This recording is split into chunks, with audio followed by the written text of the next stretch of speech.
बऱ्याच वेळा काय होतं की पाईपलाईन आपली असते सरळ आणि आपल्याला काहीतरी कॉम्प्लिकेशन करावं लागतं की वाकडं तिकडं घ्यावं लागतं. आता या ठिकाणी पण काय झालंय, पाईपलाईन आली अशी सरळ.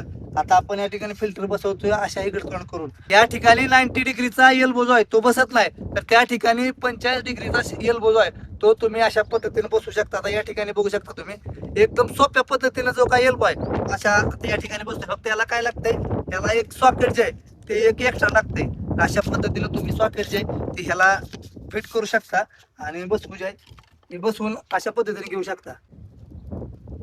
अशा पद्धतीने एल्बो आपण सॉकेट लावून घ्यायचा आहे एका साईड.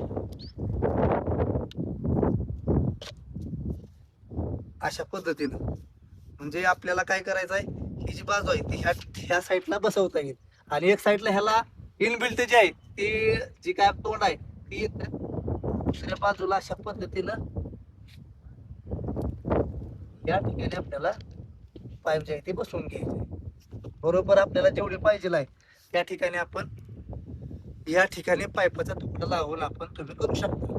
या ठिकाणी आपल्याला इथपर्यंतच पाईप पाहिजे आहे. 45 डिग्रीचं जी काही एल्बो टाकून त्याच्या पुढं आपण 90 डिग्रीचं जे काही वाकण आहे ते अशा पद्धतीनं आपण टाकून घेतोय आणि खाली एक वाकण आणि वरती एक वाकण. ह्याच्यामुळं काय होतं, जे काही पाणी जे आहे ते अजिबात लॉस होत नाही आणि थटाथटी पाणी न झाल्यामुळं जो काही पाठीमागं प्रेशर जो आहे तो क्रिएट होत नाही. तर अशा पद्धतीनं या ठिकाणी जे आहे व्यवस्थितरित्या आपण आता या ठिकाणी 90 डिग्रीचा बेंडचा उपयोग केलाय आणि त्याच्या पुढे आपण काय केलंय, जे काय 45 डिग्रीचा एल्बो आहे त्याचा उपयोग केलाय. आता या ठिकाणी जर 90 डिग्रीचा एल्बो टाकायचं म्हणलं असतं तर ह्याचं तोंड कुठं झालं असतं, इथं टाकला म्हणलं असतं तर इकडं. आपल्याला हे गरज कुठं होती, या ठिकाणी होती. तर बरोबर 45 डिग्रीचा जो काय एल्बो आहे तो अशा पद्धतीने या ठिकाणी बसला.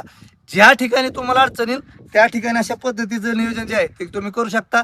यामुळे तुमचा फायदाही होईल आणि दुसरी गोष्ट पाण्याचा फ्लो जो आहे तो या ठिकाणी कमी होणार नाही.